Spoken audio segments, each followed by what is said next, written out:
Anyone who's ever created content on this platform will most likely at one point or another had to have dealt with YouTube's god-awful headache-inducing copyright system. It's not uncommon for YouTubers to have videos that they've worked really hard on demonetized or even taken down completely, all because some media company somewhere got butthurt about them using a few seconds of a song or a clip from a movie. YouTube's copyright system is broken, inefficient, confusing, unfair, just all around a total mess. And aside from a handful of people who get off on abusing it, nobody really likes YouTube's copyright system. The most controversial thing YouTube has done with regards to copyright, however, is the video we'll be looking at today. Now, given how much frustration there's been toward YouTube's copyright system, it makes sense that YouTube would want to have a video clarifying how their policy works. However, this video actually ends up doing the opposite. Rather than clarify what YouTube's copyright policies are and how they work, this video just further muddies the water by introducing a bunch of misinformation and poorly phrased explanations. This video isn't just bad, it's insultingly bad. It's the kind of video that makes you think it was intentionally engineered to piss as many people off as possible. It insults the intelligence of the audience with blatant misinformation. It has this condescending tone throughout, and it tries to make it out as if it's helpful when it really doesn't explain shit. This is a lot more than just a bad video, however. There is something about this video and the way that YouTube is implementing it that makes it downright insidious, and I'll explain why that is later in the video.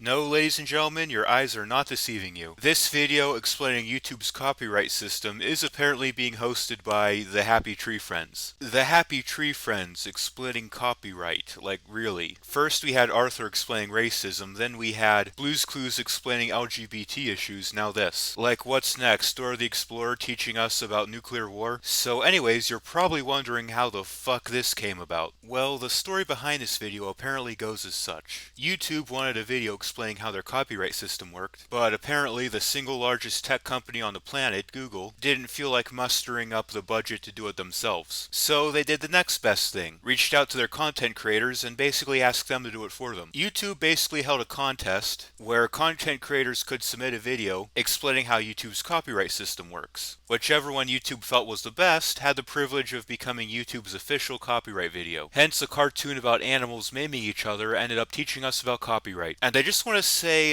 if this is what won, I'd hate to see the other entries. No,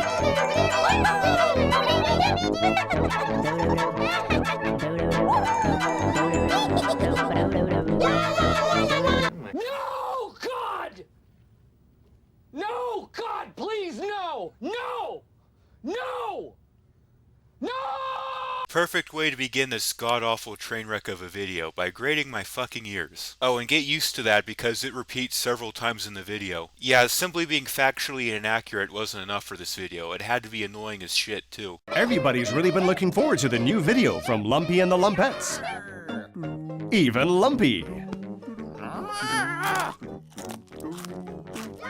So Lumpy is the character we're supposed to be sympathizing with in the video, but honestly, right off the bat, he seems like kind of a dick. Not only is he kind of ego-tripping by watching his own performance, but he also doesn't seem to care that his antlers are blocking the view for other audience members. Russell's a huge fan. He can't wait to tell all his friends about it. So we see that Russell is recording footage from the movie theater with his cell phone, and the video is supposed to portray him as in the wrong for this. However, they also mention that Russell is excited to tell all his friends about it, which makes it seem to me like the intention on Russell's part wasn't necessarily to infringe on copyright, but rather to drum up some publicity for the film amongst his friends. You see, something that very often happens when companies are overly heavy-handed with copyright is that they end up attacking stuff that could ultimately end up drawing publicity and attention toward whatever it is they're trying to market. Hey, Russell! You didn't create that video! You just copied someone else's content! I like how this is what he's portrayed as in the wrong for doing, as opposed to, you know, engaging in piracy in the most dinosaur way possible. Like seriously, who the fuck still goes into the movie theater and records off the screen? What is this, the 1980s? Like dude, just go on the dark web and download the damn movie. If you bring a camera into the theater and record directly off the screen, you're gonna get a bunch of background noise like conversations, people walking around, babies crying. If your camera camera's refresh rate is out of sync with the projector, you'll get a bunch of flickering. Not to mention a ton of wobble, because there ain't no way you're sneaking a tripod into the movie theater. And this is all exacerbated by the fact that he's using a cell phone camera, which a decade ago when this video was made were way lower quality than they are now. Uploading someone else's content without permission could get you into a lot of trouble. It may be copyright infringement. So, directly recording and uploading someone else's content without making any alterations at all may only potentially be copyright infringement. You see, a big source of frustration for YouTubers is that it's not really clear what is and isn't allowed under YouTube's copyright policy. Legitimate fair use of copyrighted material and straight-up piracy always appear to be considered equivalent under YouTube's copyright policy. So when you use ambiguous language to describe whether or not direct piracy is copyright infringement, that doesn't really do anything to address the issue.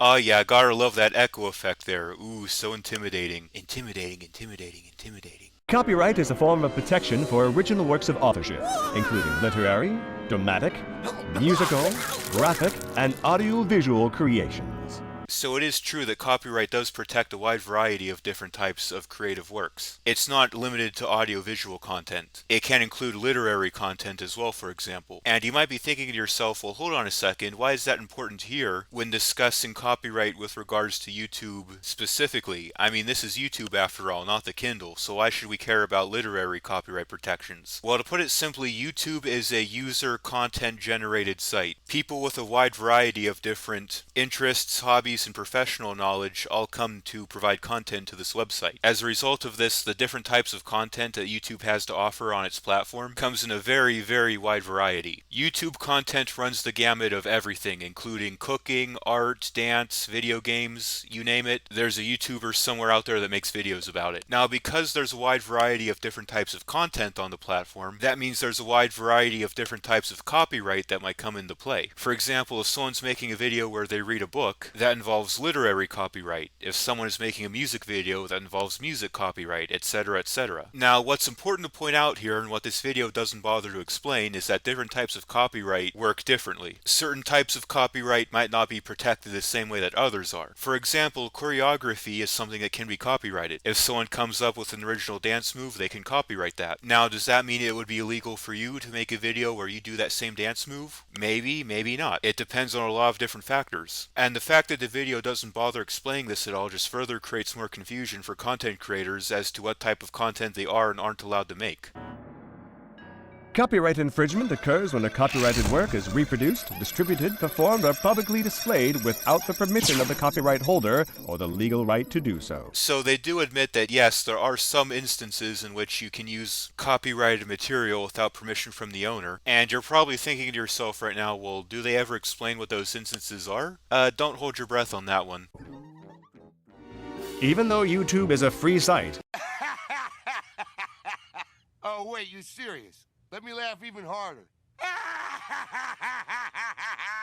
Yeah, YouTube is a free site. That's why videos frequently get demonetized with no explanation, and why creators are jumping ship to Library or Odyssey to avoid the censorship. This claim that YouTube is a free site especially aged poorly when you consider that videos just discussing things like the COVID vaccine or the 2020 election were shut down. Now, regardless of what your opinion is on these issues, a website claiming to be a free site should allow people to openly discuss these things and not just shut them down. Look, at the end of the day, YouTube is a private platform. If they want to censor or curtail certain types of speech, that's their prerogative. But don't claim to be a free site if you're going to control what people can say like that. You can get in serious trouble for copyright infringement.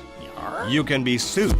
Anyone ever get sued over a YouTube video? Like, yeah, large studios might huff and puff and try to intimidate you, but it's highly unlikely that they'd actually go through the hassle and expense of going to court over some teenager making YouTube poops in their free time.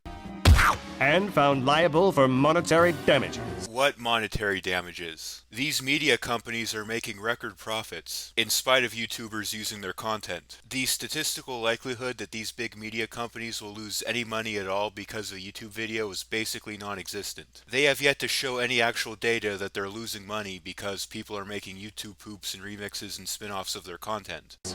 you could lose your booty. Except most of us don't really have any booty because getting monetization on YouTube is damn near impossible. For your channel to even be eligible for monetization in the first place, you need at least 1,000 subscribers. This obviously puts small startup channels like mine at a huge disadvantage. Not saying that I do this for money, but a revenue stream for me to be able to upgrade my audio equipment, for example, would definitely come in handy. But even if you are eligible for monetization, it's actually ridiculously easy to lose it. You could lose monetization for the most simple, trivial thing, like swearing in the first 15 seconds of the video, or discussing certain topics that YouTube decides they don't like. Some people will just straight up get demonetized for no reason. You'll often hear the argument that YouTubing isn't a real job, or YouTubers don't deserve to make money from what they do, which I never really understood. I mean, when people create entertainment in other mediums, we consider that legitimate employment. The people who create content for film, television, and music are all seen as worthy of getting compensated for their time and effort, so why not us YouTubers?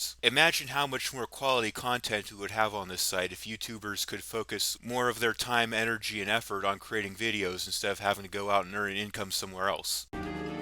Or worse, you could lose your YouTube account. Is losing your YouTube account really worse than getting sued? I mean, let's get real for a second here. If I lost my YouTube channel, yeah, that would suck. I'd be pretty bummed about it. However, that would still be preferable to owing thousands of dollars and potentially losing all my assets.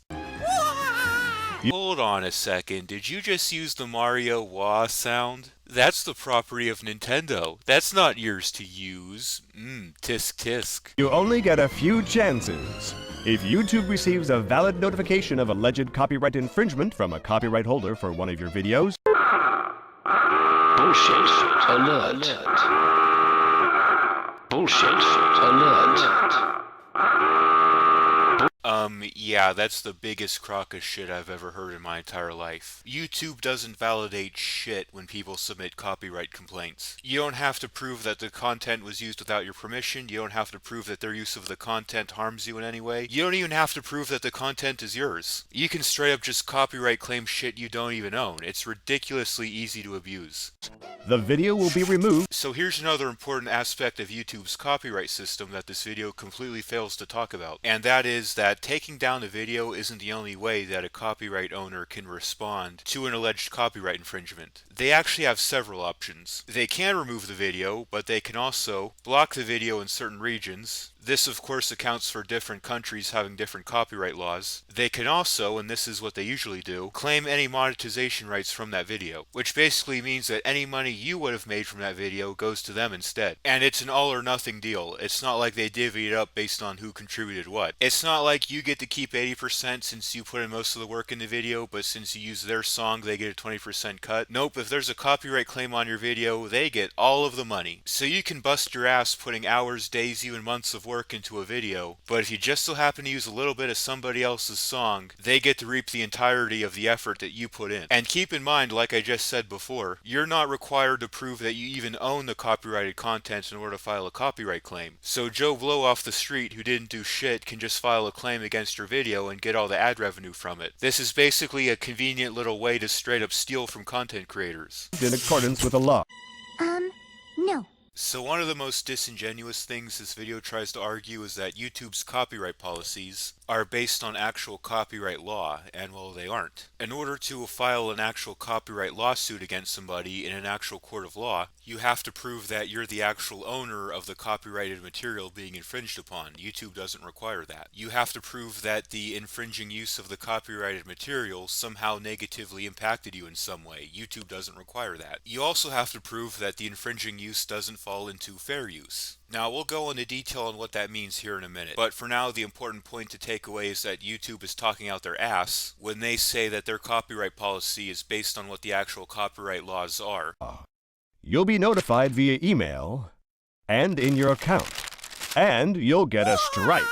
No shit. Hey genius, you realize most people by now already know that, since the only reason most people would watch this god-awful video is because YouTube is making them. At the beginning of the video I said that there is something insidious that makes this worse than just a bad video. Well, believe it or not, YouTube actually forces people to watch this video. What makes this video so dang notorious, aside from all the bullshit it spews, is that if you get a copyright strike on your account, YouTube basically locks you out of your account, and in order to regain access access to your account, you have to not only watch this video, but then answer a short quiz about copyright. Now, the quiz is like ridiculously easy. It's only like 2 questions, and the answers are pretty easy to guess even without watching the video. A toddler could pass this copyright quiz. A bad video is one thing, but a bad video that you're basically forced to watch, that's downright unacceptable.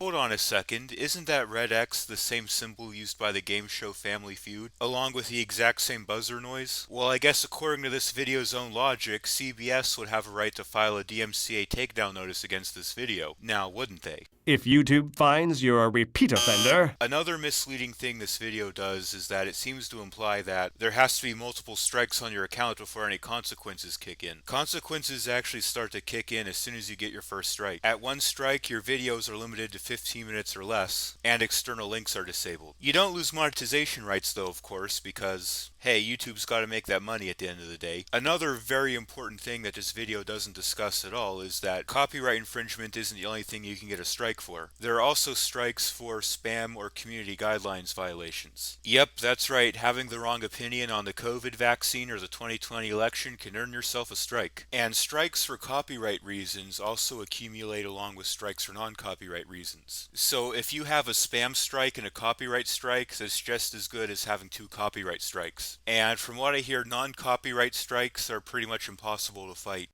You'll get banned for life. Liar, liar, pants on fire, crooked as can be. So apparently YouTube doesn't even know what their own policies are. Getting 3 strikes on your channel doesn't mean it's deleted permanently. Rather, it's put into sort of an indefinite limbo state until either one of the strikes expire or you're successfully able to challenge one of the strikes, whichever happens first. Both Jim Sterling and the mysterious Mr. Enter were able to get their channels back after having 3 strikes. And this video doesn't bother explaining how they managed to accomplish that, which kind of tells me that the intention of this video was more to bully and intimidate rather than to be helpful. Here's an idea. Why not make your own video? Oh my god, the condescending tone in this video. Here's an idea, all you lazy bums who leech content off of other people. Make your own damn video.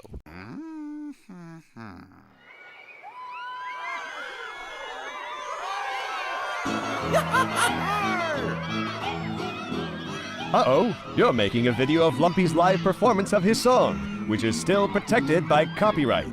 You still may not be able to upload it without permission. But what if someone wants to make their own cover version of this song? If someone were to, say, make a video of themselves singing the lyrics to that song, would they then be allowed to upload that to YouTube? Or let's just say for the sake of argument that I'm just out filming a video about something completely unrelated, and my microphone just so happens to be within earshot of someone playing or performing the song. Will that get me in trouble? See how this video is unhelpful as it barely explains shit?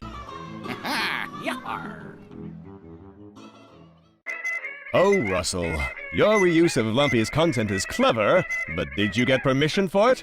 Mashups or remixes of content may also require permission from the original copyright owner, depending on whether or not the use is a fair use. So now we get to the part of the video where they explain fair use. Earlier in the video I mentioned that there are certain circumstances in which you can use someone else's copyrighted material without their permission, and well, this is what fair use is. Now it is a bit of a complicated subject and one that confuses a lot of people. So you would think that this video would take its time to carefully explain it in a way that people would understand, perhaps even provide some examples.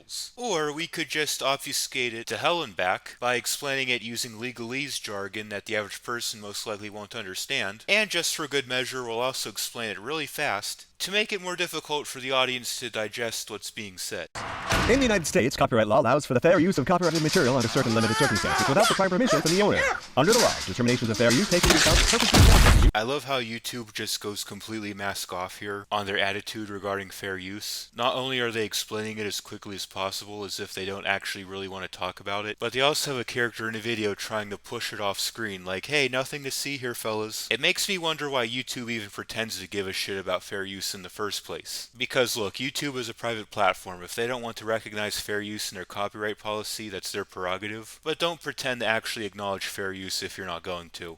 the nature of the copyrighted work, the amount and substantiality of the work used in relation to the work as a whole, and the effect of the use upon the potential market for the copyrighted work. Other jurisdictions may have similar copyright provisions protecting fair use or fair dealing. If you are uncertain as to whether a specific use qualifies as a fair use, you should consult a qualified copyright attorney. Alright, so since this video does a piss poor job of explaining what fair use actually is, I'm going to do it myself. The first thing you have to understand about fair use is that it's a defense. So what that means is if someone accuses you of infringing on their copyright, it's incumbent upon you to raise fair use as a challenge to that accusation. So the concept of fair use only comes into play once the copyright claimant brings the issue before a court of law. Until then, your use of the copyrighted work isn't considered fair or unfair. The second thing you need to understand about fair use is that it's a rule of thumb more so than a hard determined set in stone rule. And what I mean by that is that there isn't just one single factor that will determine definitively whether or not something is fair use. There's actually several different factors that have to be taken into account, and a lot of it comes down to interpretation. Now, there are actually 4 factors that are used to determine whether or not the use of a copyrighted work can be considered fair use, and a real easy way to remember this is using the acronym PATI. The P stands for purpose. What is the copyrighted work being used for? There are certain uses of copyrighted material that are more likely to be considered a fair use than others. One example of which is criticism. If you're using the copyrighted material to critique or review it, sort of like what I'm doing here, then that's considered fair use. Another purpose that could be considered fair use is anything involving education. So if you're using snippets of copyrighted material, for example, to create a film or a documentary that's meant to educate the public, that's likely to be considered fair use. Journalism is also generally protected by fair use. So for example, if you have a news reporter that's reporting on a new TV show or movie or video game and uses content from that material, that's fair use. And finally, parody. If you're spoofing or remixing something in a clever or creative way, that's usually considered fair use. For example, Weird Al Yankovic usually does get permission from musicians before he creates a comedic cover of their song, although because parody is covered by fair use, he technically doesn't have to. A stands for amount, how much of the copyrighted work is being used. As a general rule of thumb, the less of the copyrighted material you're using, the more likely it is to be considered fair use. So for example, using small clips from a movie in a review video is a lot more likely to be considered fair use than just uploading the entire movie outright. T is for transformation. How different is your use of the copyrighted work from the original? If you're making alterations or modifications to the original work in your use of it, that's more likely to be considered fair use than if you're just using the copyrighted material as it originally was. And finally, I is for impact. Does your use of the copyrighted material affect the original work? Now this one can be a little bit tricky. There are some circumstances in which your use of the copyrighted work can negatively impact the value of the original and still be protected by fair use, for example, making a negative review of something. The general rule of thumb here is, does your use of the copyrighted work compete in the market with the original work? So basically, can people get a similar experience from your use of the copyrighted work as they can from the original? Now, I know that was a lot of information to take in. Like I said before, fair use is a bit complicated, and there are plenty of other videos that explain it further if you want to do additional research. But the main thing to take away here is that fair use is a rule of thumb more so than a hard deterministic rule, and there's a multitude of factors that all have to be taken into consideration. Those factors, of course, can be remembered using the acronym PATI. Purpose, amount, transformation, impact. If someone copies your work after you posted it, you have the right to take it down. You mad, bro? Why you mad, bro? I ain't mean to make you sad. Yo, my bad, bro. Wow, what a fucking snowflake Lumpy is. He's getting full on triggered because what? A fan made a remix of his song? Like, dude, get a fucking grip. YouTube provides tools for rights holders to control the use of their content. Translation. YouTube provides weapons for butthurt little snowflakes to go around censoring videos they don't like because YouTube makes it really easy to file fraudulent copyright claims and doesn't even require any proof that you even prove that you own the copyrighted material in question. You're a douche. That's pretty much it. you're a douche. Look at that fucking smug ass face right there. Like, not only is Lumpy attacking one of his own fans for making a remix of his song, but he's mighty proud of himself for doing so as well. Like, this video wants you to think that a content creator attacking one of their own fans for making a remix of their content is virtuous as opposed to petty as shit. This video wants me to sympathize with Lumpy, but honestly, Lumpy seems like a massive douchebag. He's inconsiderate of other audience members in a theater. He's constantly ego-tripping and thinking highly of himself. He even attacks his own fans and feels smug about it. I mean, to tell you the truth, I'm kind of rooting for Russell here. If Lumpy goes bankrupt because Russell pirates all his shit, honestly, I wouldn't feel bad for the bastard. I mean, if anything, I think Lumpy's behavior in this video just demonstrates why fair use is so important. Because without it, butthurt, egotistical douchebags would have free reign to just go around censoring people. If someone takes down your video by mistake, or as a result of a misidentification of the material to be removed... I love how YouTube likes to make it out as if every wrongful copyright claim is just an honest little whoopsie, as if nobody ever files fraudulent copyright claims for malicious purposes. There's a counter-notification process for that. So, I mean, yeah, there is a process for challenging unfair copyright claims, but unless you're a massive YouTuber with lots of clout, it's really just a massive waste of time. The most you'll get out of it is some bot-generated email, if you're lucky.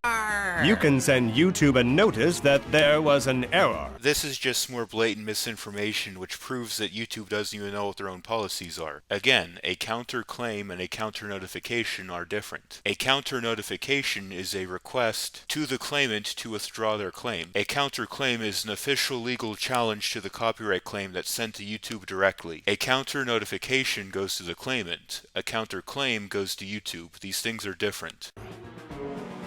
But be careful. If you misuse the process, you could end up in court. Again, the statistical likelihood that a company is going to spend time and resources taking a small YouTuber to court is pretty small. Realistically, what they're most likely going to do is huff and puff and stick their chest out and send an angry email. And then if you decide to waste your time with the whole counterclaim process, you'll end up with a bot-generated email basically telling you you're shit out of luck. And then you would get in a lot of trouble. So notice how the video chooses to only focus on consequences for abusing the counterclaim system, and doesn't even mention any consequences for abusing the copyright claim system in the first place. I mean, if there are going to be consequences for abusing the counterclaim process, then surely it's only fair that there are consequences for abusing the initial claim process as well. It almost seems like YouTube's entire copyright system is stacked in favor of the claimant. That's how the law works. Except that's not how the law works. I mean, sure, that's how YouTube's ass-backwards policy might work, but that's not at all how actual copyright law works. For example, in order to actually file a copyright infringement lawsuit against somebody, the claimant has to take into consideration first whether or not what they're suing over is covered by fair use, and they can actually be liable to be countersued if they don't. Meanwhile, YouTube likes to pretend that fair use doesn't even exist. So again, YouTube is just talking out their ass whenever they say that their copyright policies are based on actual copyright law. They aren't, not even close. That's more like it. By singing an original song, you're creating your own content. So you do know that nothing's 100% original, right? All ideas that people come up with are basically conglomerations of things they experience in the real world. It's very common for artists and musicians to take inspiration from others that came before them in their work. In fact, artists borrowing ideas and inspiration from each other is such a common practice, there's actually a word for it. It's called pastiche. So not only is telling people that in order to avoid copyright infringement, they have to create 100% original content completely unrealistic, it also stifles their creativity. When you make an original video, you're the owner of your own copyright, and you have the right to post it to YouTube. Apparently not, since you can be copyright claimed for using your own content. Yep, that's actually something that's happened before. Musicians would upload themselves performing a song of theirs to YouTube, only to get nabbed by the Content ID system for using their own song. So yeah, that's how broken the system is. You can get copyright claimed for using your own content. Original content is what makes YouTube interesting. I would argue the opposite. I think that if all content on YouTube had to be 100% original, then the site would lose a lot of very interesting content. I mean, heck, channels like mine that primarily focused on criticizing content from other YouTubers couldn't even exist. Start creating your own, and who knows, Your video could explode. Yeah, who knows? If you work hard enough, maybe one of your original videos will end up getting leached on by these dozens of talentless reaction channels with a lot more clout than you have. Kinda interesting, isn't it, how YouTube is selective in how they enforce copyright? Like, if you're a massive media conglomerate with tons of money, they'll suck your dick all day. But if you're a small YouTuber busting your ass, putting your heart and soul into videos, just for some reaction channel to leech all the ad revenue off of it, well, YouTube couldn't be bothered.